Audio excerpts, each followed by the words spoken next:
of this place, of the Brecht Forum and the hospitality. And we thank you, Mr. Elias.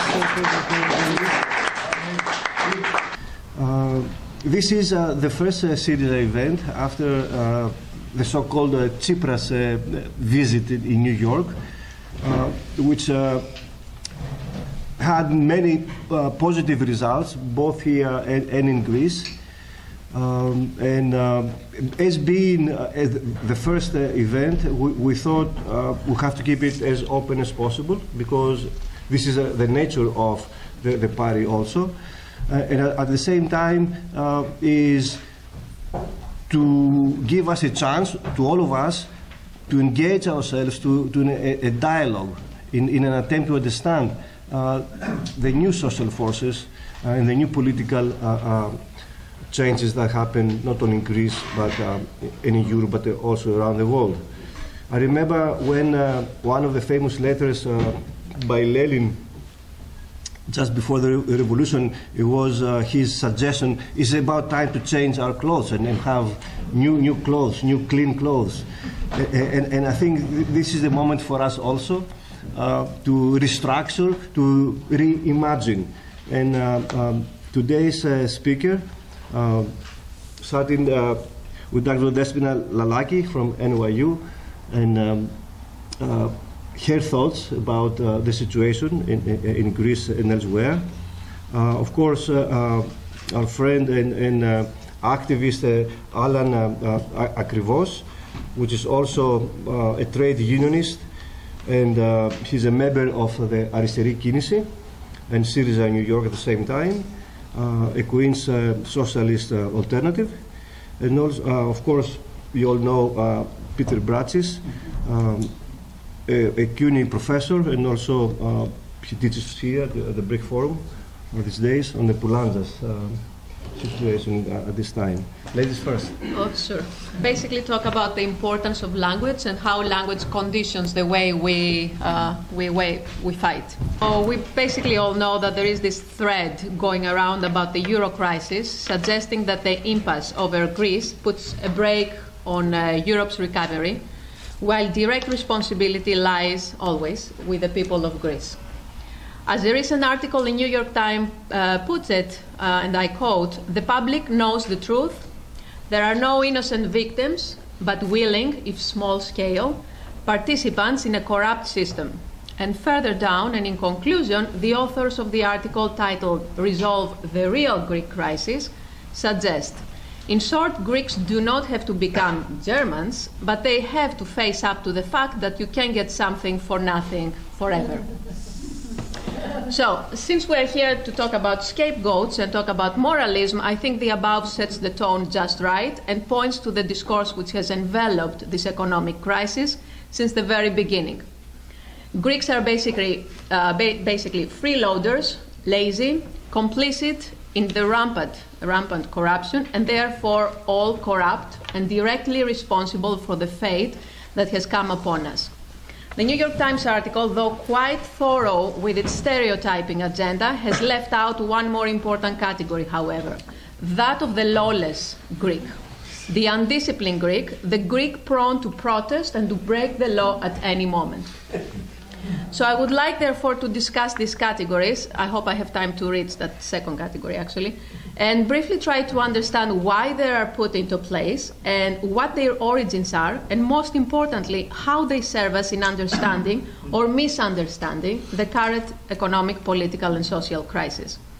It is important to note that these categories and classifications are organized not only along ethnic lines, as again the New York Times suggests, by saying that the Greeks do not have to go all the way becoming Germans, but also along lines of ideology and class. So it is at this junction that we should turn our attention towards SYRIZA and try not only to understand and explain the viral propaganda against SYRIZA and the left more broadly, but also to think about how SYRIZA can articulate a language and a program that escapes the reification and this kind of categorizing and stereotyping. So let's start with that category of the lazy Greek. Laziness as an ethnic-based characteristic is certainly not a new one, and definitely not one first ascribed to the Greeks. Over the centuries, colonial subjects, Africans, South Americans, Asians, for the most part what was understood as the Black South, has to one degree or another being described as lazy, backwards, inefficient, unorganized, and a series of other attributes largely related to the disease of laziness.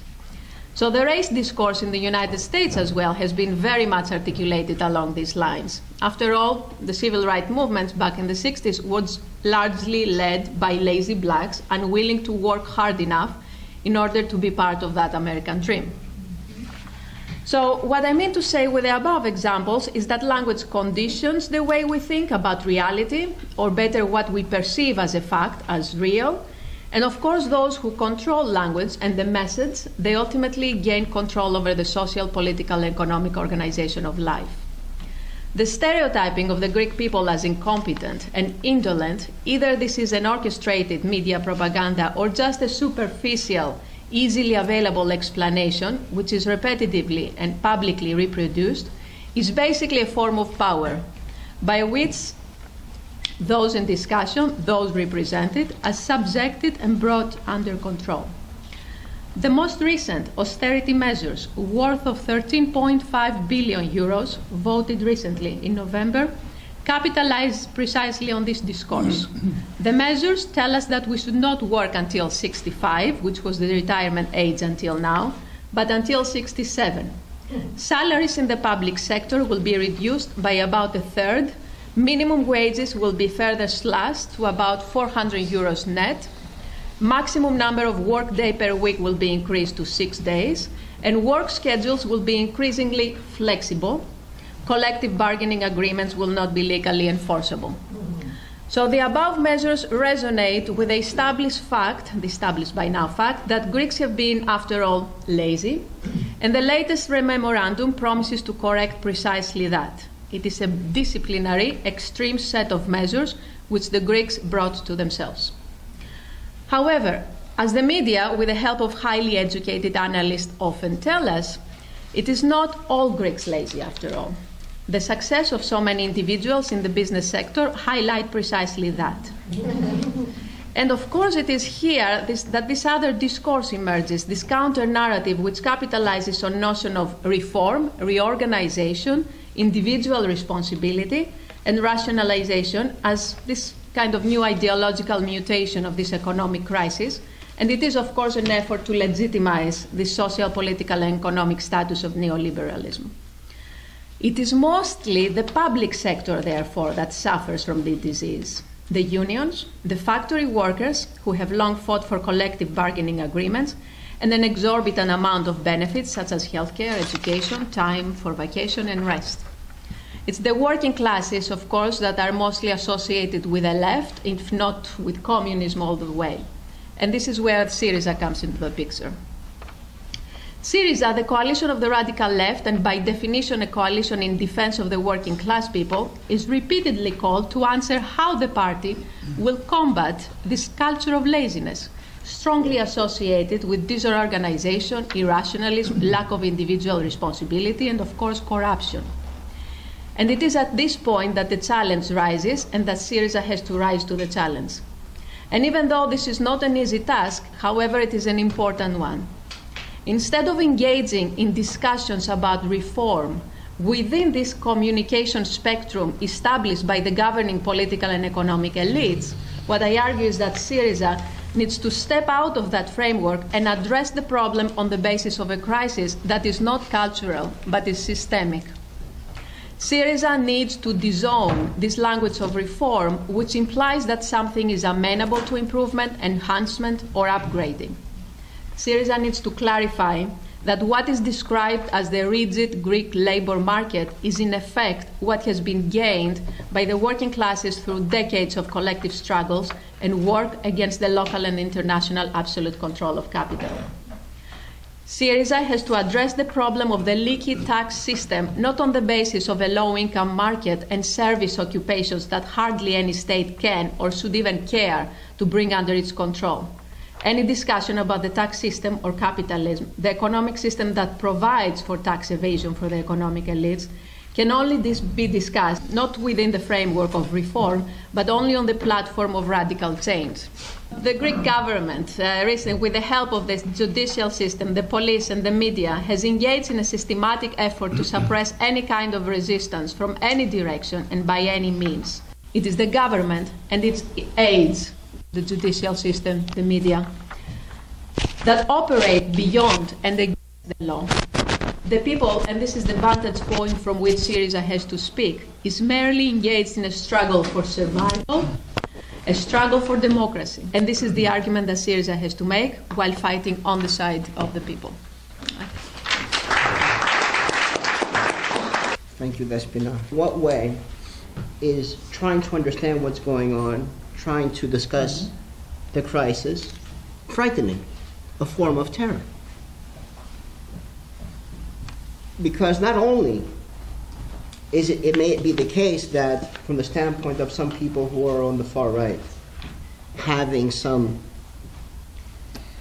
people they perceive as being not bound by the normal, yes, categories of nation, religion, order, the law, problematic, but having an event to discuss is also frightening, because the crisis is not only or even mainly a crisis of some people not having enough money to pay the rent or some people not being able to find a job. It is also an existential crisis, a crisis of how we understand the world, in that for all of us, whether in Greece or here or elsewhere, things that we had taken as a given, ways through which various myths through which we understood the world are no longer a given. The idea, for example, that history moves forward, that as time, democracy becomes more entrenched, society becomes more inclusive, more open, that our generation will do better than the previous generation, economically as well, of course, that we will have, all of us assumed, or most of us assumed growing up, that we would do better than our parents, of course. No, people no longer think that to be the case. And that is a very traumatic event to go through. It is not coincidental that people then go to certain kinds of moralistic understandings, because what is the moralism saying? It not only conforms to various kinds of pedagogy they may have by virtue of religious trainings and so forth, where the devils, bad people or cause things, but it also is a way of understanding things as some foreign presence that screw things up, rather than having to interrogate one's presuppositions in the way through which we understand the world. You say the problem is not that. We don't have to change the way we think. It's some external factor that has come into the scene that screws it up. And that can be, and that is everywhere from the right to the left, we are susceptible to this kind of problems. Yes, because either it can be the dirty immigrants, it can be the corrupt politicians, it can also be the greedy bankers. You see? Or the robotic EU technocrats who only care about some abstract measure of economic efficiency and not real people. So this is a problem everywhere, I think. And if we take this as a given, I think then, to use one of what is a good left tradition of autocritique, self-criticism, I think even on the left we have to start becoming more critical with the way, of course we're going to take it as a given, that the crisis is not the cause of the lazy and of the corrupt, even though, especially on the corrupt issue, many of us, even on the left, fall prey to that it's some kind of a particularistic moral failure of corruption, clientelism that has helped cause the crisis in Greece. But also in terms of analyzing the situation on the ground. Many of us on the left say that the left in Greece is doing very well. Many. Now, then you have to say, well, I mean, of course, maybe how you measure things may be up for discussion, but in a situation where wages have fallen 40 to 50%, where unemployment is 27, 28% officially, where fascists are roaming the streets and slaughtering immigrants now and again, beating them up on a nightly basis, stabbing them on a weekly or monthly basis, in a situation where SYRIZA, of which I'm a member, I'm a supporter of, has a policy somewhere to the right, basically, of FDR in the 1930s, in terms of the pragmatic situation. I mean, the fight they're fighting is trying to stop the hemorrhaging of employment and wages. We are a left party, but the political position now is not what it was 10 or 20 or 30 years ago. It is, how do we stop the hemorrhaging of jobs? This is not a left-wing agenda. It is only the left now that has taken it upon itself to do this, but there is a serious crisis. And one of the serious crises I think we have to try to come to terms with is, to begin with, that the old ideas and strategies among us on the left no longer work. I've said this many times, but it's worth repeating. We have to intend the idea that Despina put forth, that reform is no longer possible. Because the old model was, we resist, we take to the streets, we resist, and that forces or obliges the state or the capitalist class to make some concessions. We have had in Greece 20-some, 30 general strikes. We have had 20-something. We have had multiple very vicious, and I was in a couple, it was unbelievably vicious, demonstrations and protests around Syntagma and elsewhere in Athens and elsewhere in Greece. And this has resulted in nothing. Not even delaying votes on austerity packages for a day or a week, saying the situation on the ground is too difficult, we have to delay. Of no consequence. The same thing here we could say with things like Occupy Wall Street. The only thing they managed to do were many cities passed new ordinances against camping in parks, or, this is up till now, the pragmatic outcome. So then we have to start thinking, how are we have to have the courage to interrogate and to start thinking about, I'm not saying I have any answers necessarily, but it seems to be, we see a pattern here, that things are not going well, and that the categories of the old are no longer sufficient, and basic myths that we all live by, from Karl Polanyi to Nicos Poulantzas to many others, truths that we took as a given are no longer the case. And this is traumatic, a traumatic process, and it's traumatic for those who are true believers in the market and in the Greek nation, and is also an issue for us as well. How we're going to understand some of these, the new situation on the ground, which is changing rapidly, and which we're going to have to come up with new ways of trying to make sense of. And it's no longer a given that anything is guaranteed. Democracy, to the degree it exists, becomes less and less true every day. The state becomes increasingly authoritarian. Jobs are not being produced, and there's no indication at all that capitalism anymore is capable of producing jobs. And the ways to which we have understood the world for the last 50, 60, 70 years are increasingly insufficient. So this is why, the argument was we need to have open, pedagogical, focused events, because we still don't even know what's going on in many ways. We don't even have categories to describe well and to try to explain the situation that is unfolding, let alone coming up with master plans of how we solve everything. So hopefully we can have some discussions towards those ends today.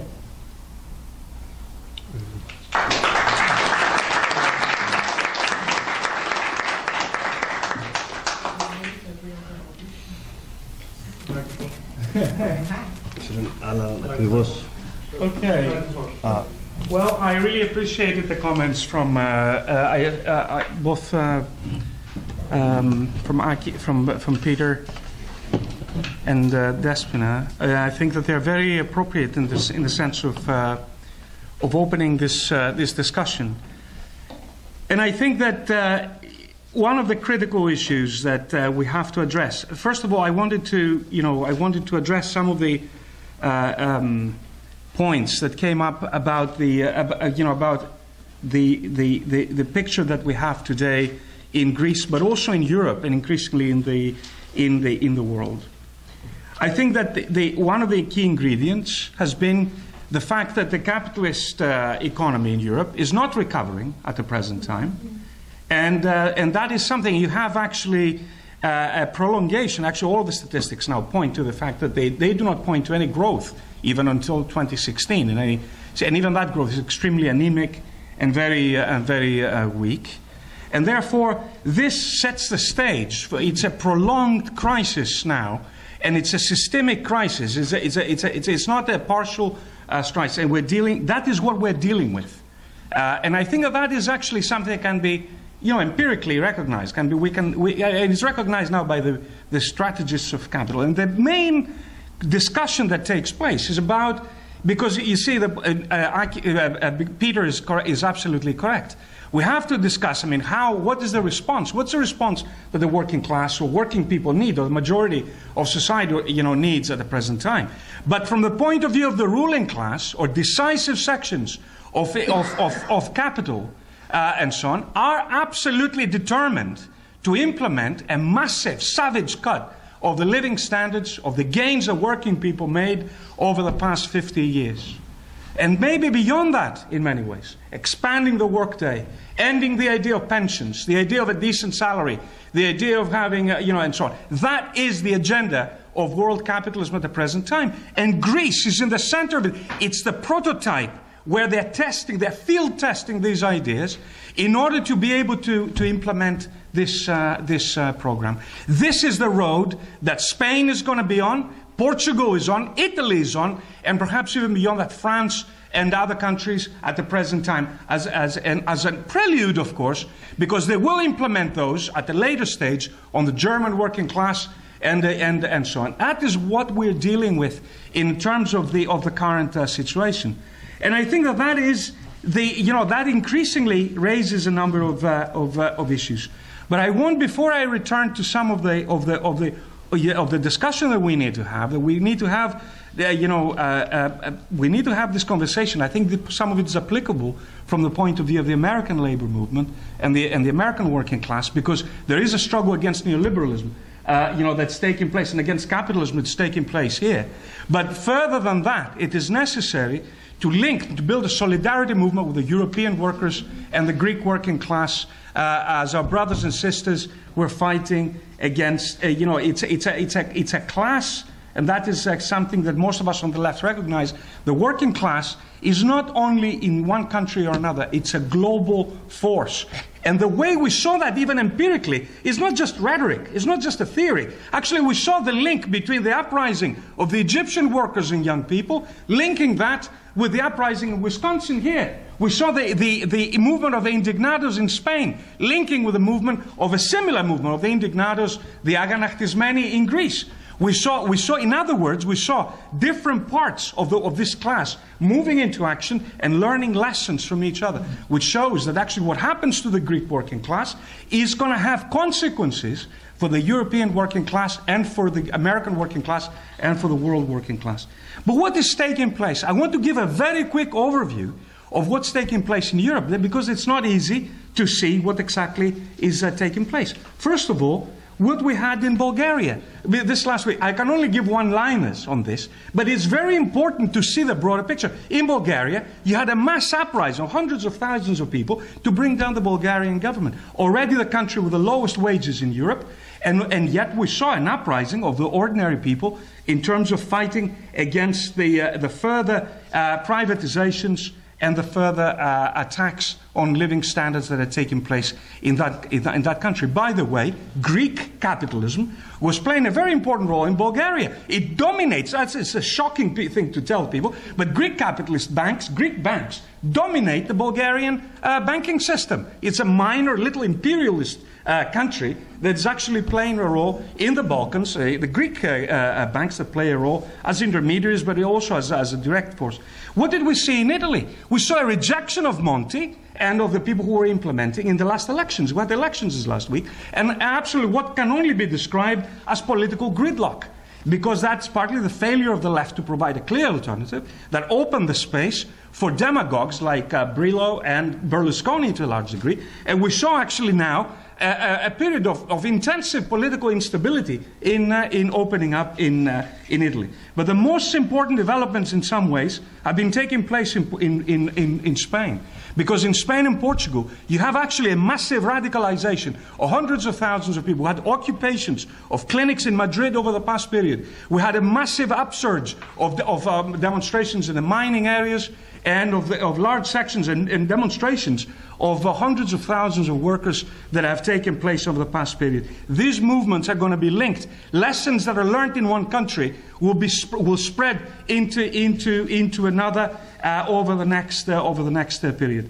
But what I want and I think I will, because there's no time to deal in a greater. I mean, there's much more taking place. But one of the most important developments, and it's a warning to us also in Greece and in the US, of what happens when the left fails, is an example of the elections in Cyprus. In Cyprus, actually, over the past period, we had, believe it or not, we had a government that was dominated by the Communist Party. Nominally, the AKEL in Cyprus is a communist party, and yet when that government failed to address the issues of capitalism, and it ended up managing, in effect, the implementation of budget cuts and the tax on working people, what happened? It opened the door, actually, for a populist right wing. In a period of systemic crisis of capitalism, it opens the door to the most vicious enemy of a working class to get. And a guy who, by the way, has his origins, Anastasiadis,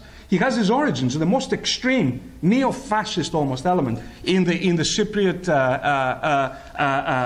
right wing. And I think that is one of the lessons that we have to learn. That if the left fails over the next period to provide an alternative in terms of the policies that are needed to overcome the crisis that ordinary people face, that we will be confronted with a prospect, and that's a frightening thought, because what's going to open the door truly to a mass victory for parties like Golden Dawn or the neo-fascist right, further organization, it's going to be a failure of the right, of the left, of a possible left government to provide any serious solutions. And that is the frightening lesson of what happens to the left when we, from the left, end up managing the capitalist crisis, become the managers of, and that unfortunately is a real danger. We've seen that over and over in terms of left-wing governments that under, this, well, that's not realistic, we don't want to lead to, a conflict with capitalism, which only leads in reality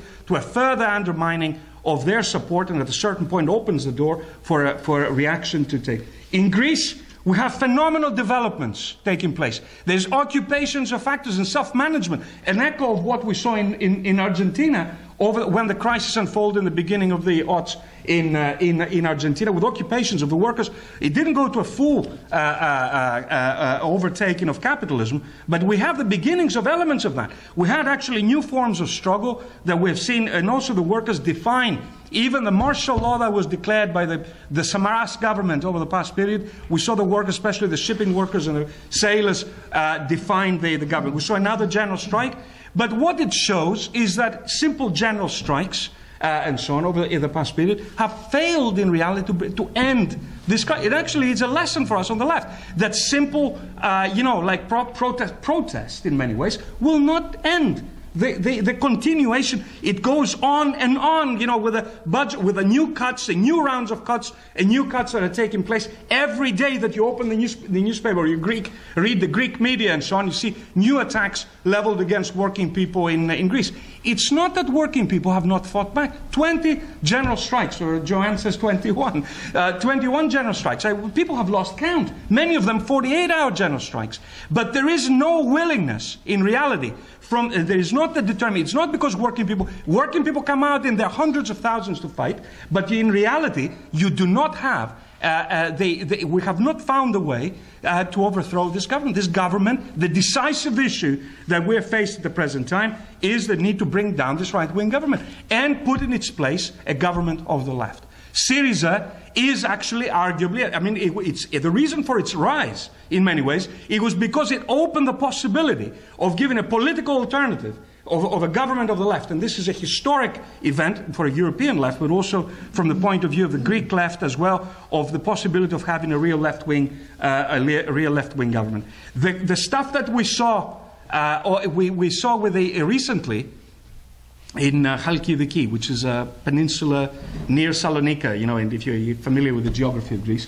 where there's a massive ecological movement now taking place against the takeover by Canadian company that's taken over an area of gold mining and so on. It's probably going to have massive destructive, in one of the most beautiful areas in Greece, is going to be probably ecologically devastated. And there's tens of thousands of people involved in this movement. But of course, what did the government do? The government actually is obviously privatized the mines, and obviously it handed over. That's the policy of the government now: is to hand over large chunks of the public sector of whatever is profitable and good to be given for a penny to the privateers of international capitalism. That is the policy, and that is the reality. What we need is a new policy, and these policies that need to be taken up. I will finish on this point. Is that the policies that are needed is a clean break with the demands of the banks. What is needed is a recognition by a government that says we will not accept the austerity. A government that will say that we will break the chain and we will introduce, in effect, we're going to take over we're going to introduce the idea of a nationalization of the banks, of a refusal to pay the debt, of the need to move forward in terms of introducing, as the only way. Actually, I have a great quote from Varoufakis, who's a very well-known economist, who says there is no hope. In reality, the Greek economy is going to continue to be in an absolutely devastated state for the next 5 years. That is what the only alternative to leave. If you can't leave, leave, go somewhere else. That's the only solution that they have. And that is the kind of policy. The kind of policies that are needed is a break with the policy. And that, of course, will be a huge inspiration to the European workers, because the problems of Greece cannot be resolved alone on a Greek basis. They will only be resolved on the basis of a European, or the struggle for a socialist Europe is going to be the only way in which we're going to begin to actually address the problems of the crisis of capitalism, of unemployment, of ecological devastation, the problems of a crisis of youth unemployment, which at the moment allows millions of European youth to be unemployed and have no hope of employment over the next period.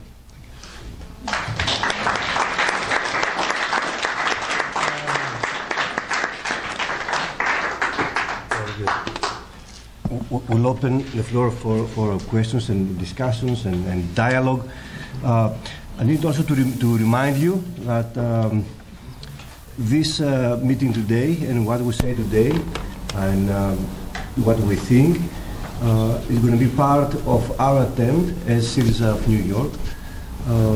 Since SYRIZA is going to have its first General Assembly late this spring or early summer, and representatives from SYRIZA New York will be there, and they're going to bring our positions, what we think is this new government, this new reimagined relationship of citizens and the party.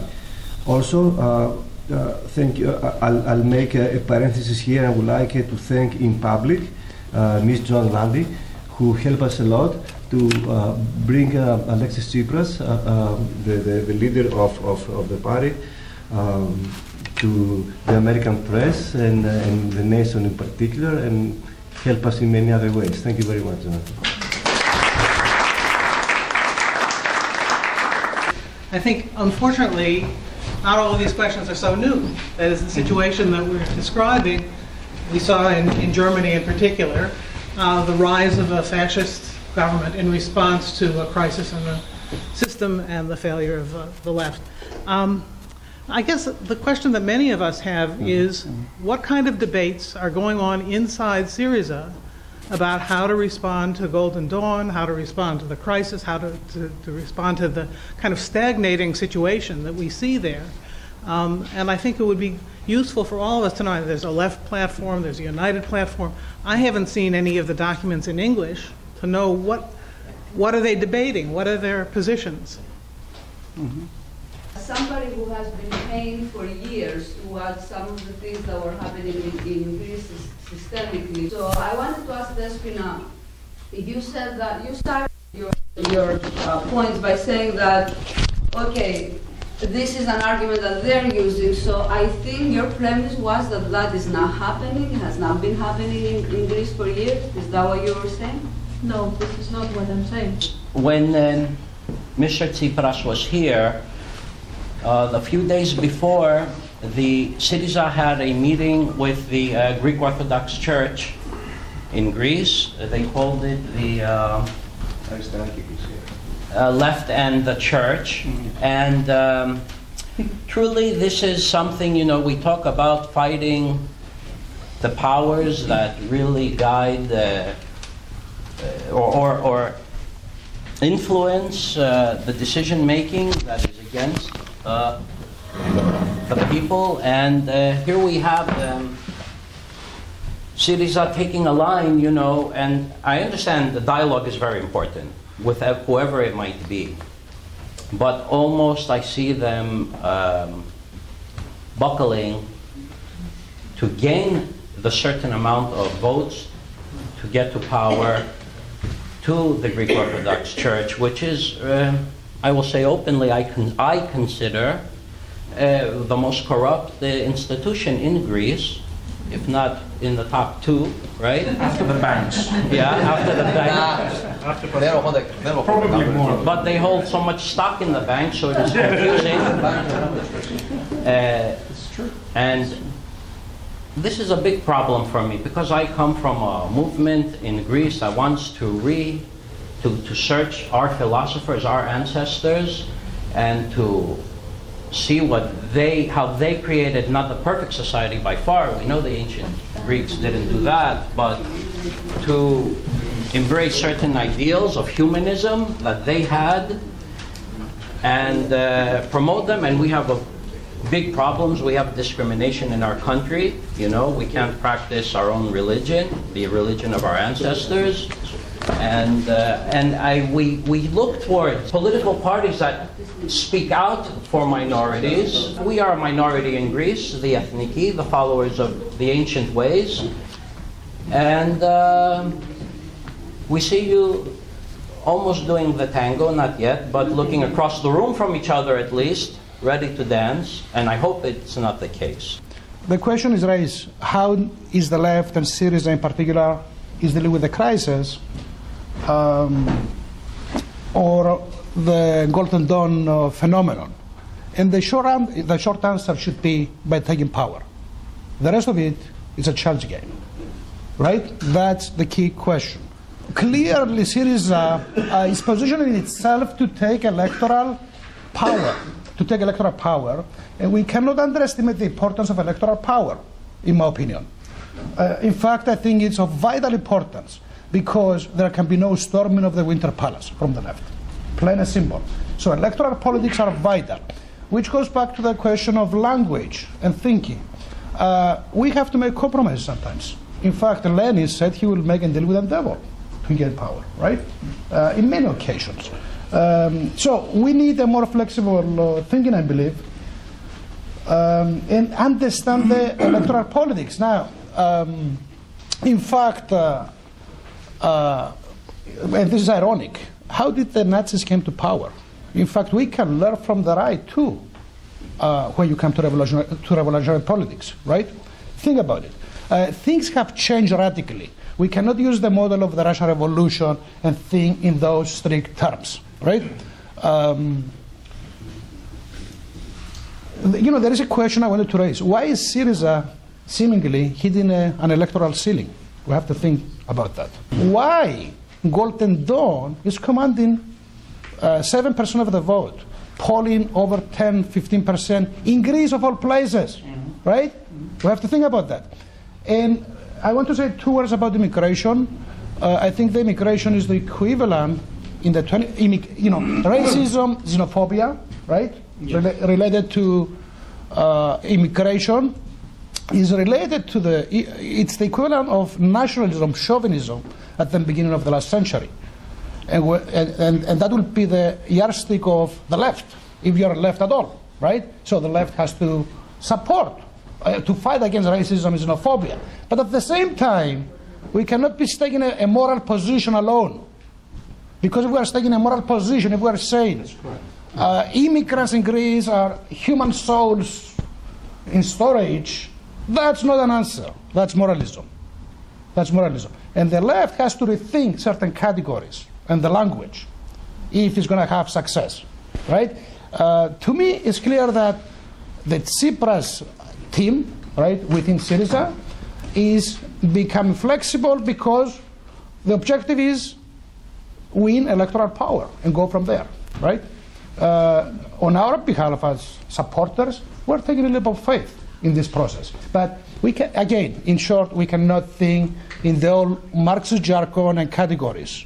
We're going nowhere. We're preaching the chorus, right? That's my position. I found what you said particularly applicable to the United States as well as Greece. That we're in the same situation if we can help you by our struggle some example, but that indeed we do need the articulation of an alternative. And I believe that involves revolution by discussion, that we should open up in the United States a possibility of redrawing our whole economic system from scratch, ignoring present ownership, that we do need a discussion that wide. We have to redesign. Our society, in Confucius terms, has outgrown its forms. And I think we have to face that in the United States. And that means a new form of government as well. It means let's go back to the drawing board. All these economic measurements that they wanted to implement right now. Because if you look at them, and if you look at the Democrats and the Republicans, they have been a plan, a globalization plan to implement all these things, especially in this country. So they haven't failed here. Maybe they have failed in I don't consider the Democrats to be the left. Yeah, but you understand what I'm saying? That because we don't have any other parties besides the other parties. More right and less right. Yeah. But you understand, and they call themselves the Democrats. And the globalization, this plan that it has been implemented around the world, they have been planned for, like you said, maybe back 50 years ago to implement it around the whole world. How are we going to fight it? I don't know how we're going to fight it, because the fact of the matter is that I believe in the state of Indiana, when the bargaining right was taken away from the unions, they accept the police and the firemen. So right there, the military, they using that force. And then you also mentioned that with all these riots that have been in Greece, especially in Greece, they still have been able to implement all these measurements, all these things that they wanted to implement. So the first thing is not a new government, it's to see how we could take over the military, because that is the problem. That is how they have been able to control us. And they're still going to be able to control us. Look at it here with the NDAA. And they're using all this power to control us. What is the discussion within the SYRIZA, right? Despina's clarification of morality. The confused Greek about the left. and also redesigning American democracy, and also the fall of the American left, not only the Greek left or the European left. We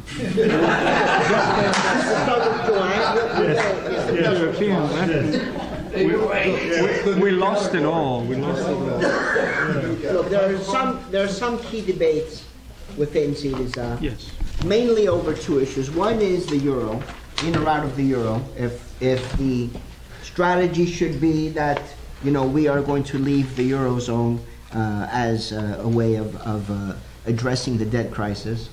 And then also there are many debates in terms of the organization of the party itself, because it's going from a coalition of various parties to a political party in its own right. So there are all kinds of organizational issues, and everything is in flux. There are official positions on many issues, on questions of immigration and so forth, but everything is still in flux because it's only, it's not the part, only since December, I think it is, that has gone from being a coalition of parties to an actual party in its own right. In particular, let's say about the Golden Dawn and the increasing aggressiveness and brazenness of Golden Dawn, are there disagreements or discussions within SYRIZA about how to respond to that?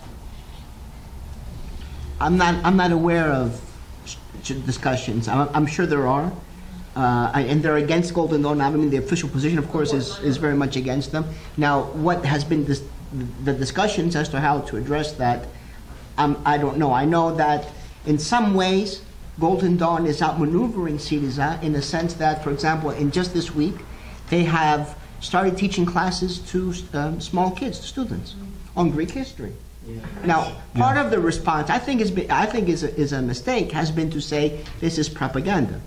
To begin with, those of us who are on the left, of course there's propaganda, but the question of history is a very, it's not as if there's only one correct way or one true way of giving a historical narrative.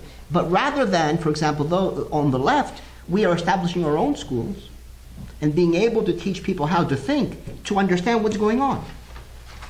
How can you think? What are the categories to which we can make sense of it? That's the question. Now, you can go to the old myths and start teaching the old myths that Turks were bad people, and they are a cause of suffering, and these other evil people are a cause of suffering, and we, the Greeks, are the greatest people in the world. Some even saying that not really human. They come from space. That the Greeks are, even beyond, even superior to the you see? So this is really a serious issue. And then on the question of corruption, let me say that the problem is not to say that in capitalist societies, which includes Greece, obviously, that the public and the private, that private interests are always a part of questions of the public sphere, the public good.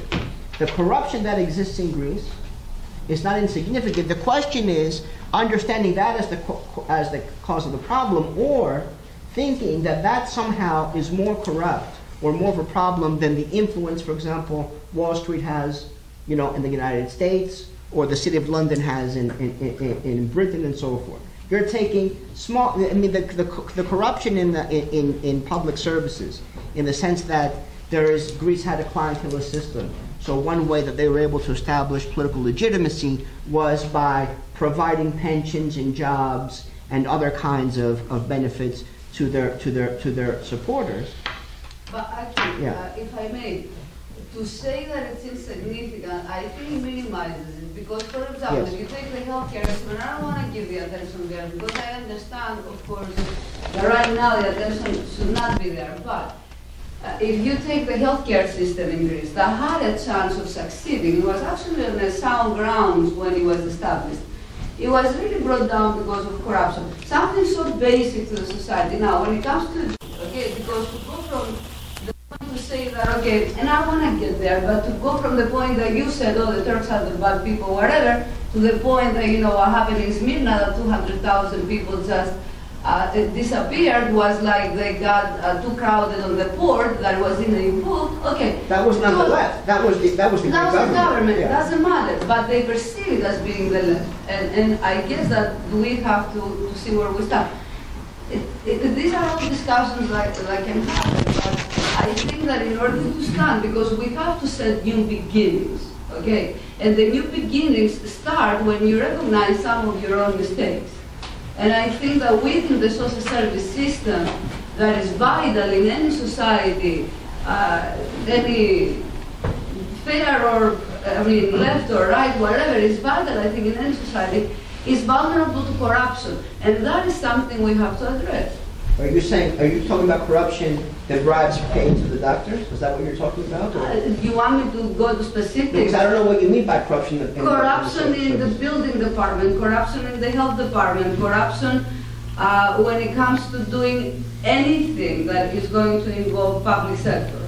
Okay, so corruption in jobs that are non-existent. 50 elevator operators in a building that has one elevator. 200, I mean, no, the 200 with the elevator operator. 50 gardeners in a building that has no garden.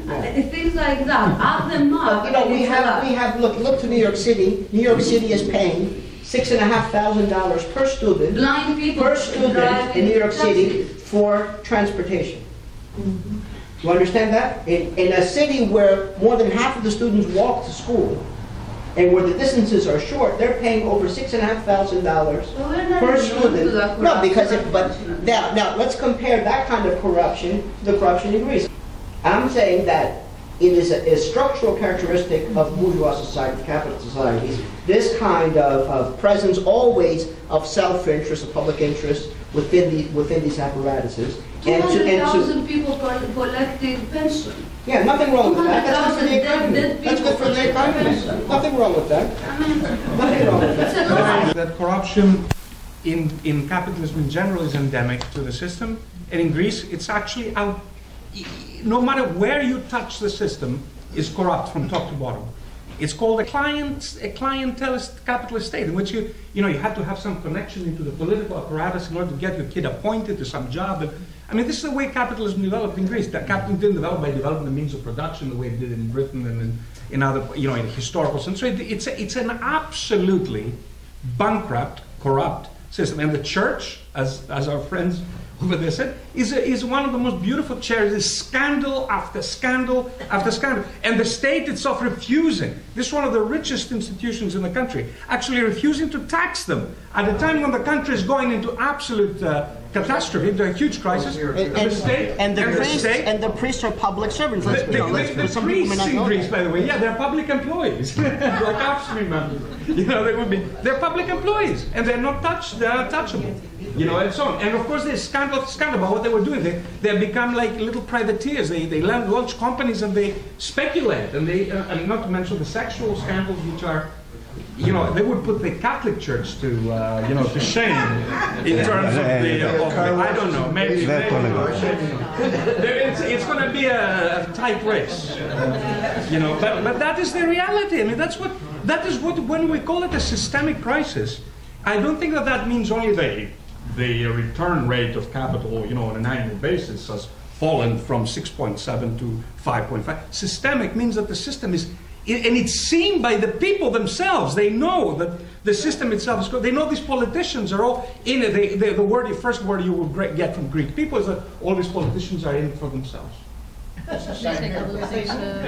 it's, that's the way they see it. That's the way that was the movement of the Indignados. It was a movement actually that to some degree had a primitive political consciousness. It was rejecting politics per se. It was, it was a movement, but of course learned the lesson, and some of it went behind the need for politics, because ultimately you do need politics.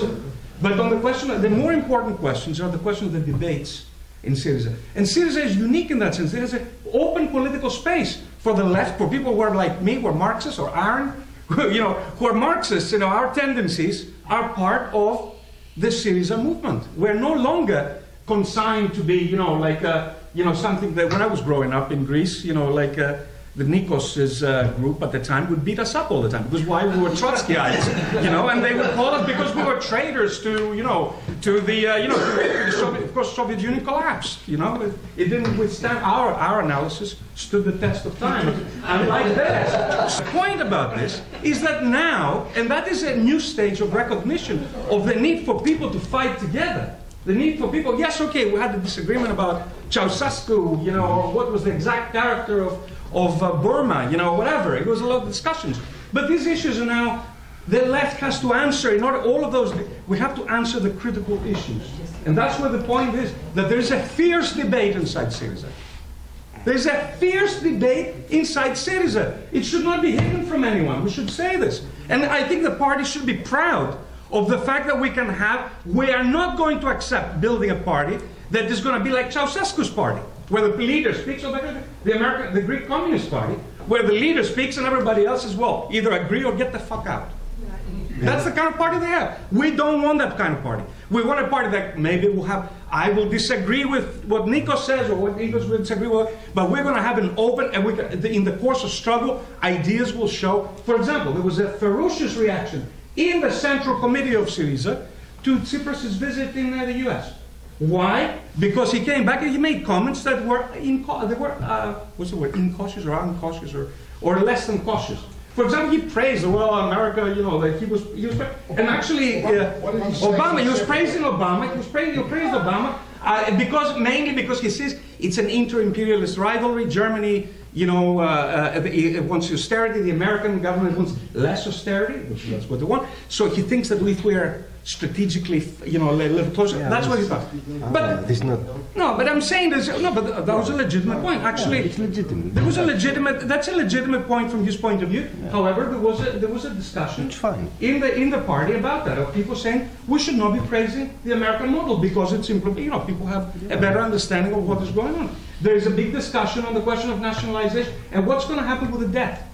Tsipras and the team around Tsipras at the moment have shifted their position. Our position before of the party's position before was actually non-payment. We have moved to a position of renegotiation. He's shifting. Now, all of that is a bit of a moving goalpost. Other people say, well, maybe that's more realistic. The points that Takis was making before, that if you have electoral politics, if you think, of course, the way also people like me would caution that the way to hell is paved with good intentions. In other words, nobody goes to hell on the basis of saying, well, I want to go to hell because, you know, you go to hell, and Allende, for example, went to hell thinking, if I give a little bit more to the generals, and and that's a legitimate debate that has to take place, you know, in terms of that. On the issue of Golden Dawn, what has happened? Actually, in my opinion, I'll speak for myself, SYRIZA leadership comes out with a moralistic, the kind of politics that Peter is denouncing, in the sense of saying it has a moralistic view. It says fascism is bad. I hope we disagree with that. Well, actually, there is a different opinion about how you have to deal with fascism. They have to deal with fascism. It's not enough to denounce them morally. As Peter quite correctly says, you have to actually build on the fascists didn't stand back and say, well, you know, they say all these people are traitors. Actually, the fascists are not coming on the basis of having Hitler, you know, on their. The way they actually campaign among ordinary people is that all the politicians are bad. There's bankers behind them, and implicitly Jewish bankers, and so on and so forth, conspiracies. And there is and the way they went and built in working class neighborhoods. They built their fascist little cells inside communities. The left has the responsibility not only to denounce, but to build on the rank and file level to confront and clash with these elements. That is the position we have to take. And that's a debate inside the party. And the party, as I said, is why we have to have this kind of debates. And that's why SYRIZA is a very important, it's rebuilding the idea of a broad party of the working class inside which different tendencies and views will fight, and will fight it out and try to gain but that is, I think, some honest observations to what is going on in terms of the crisis.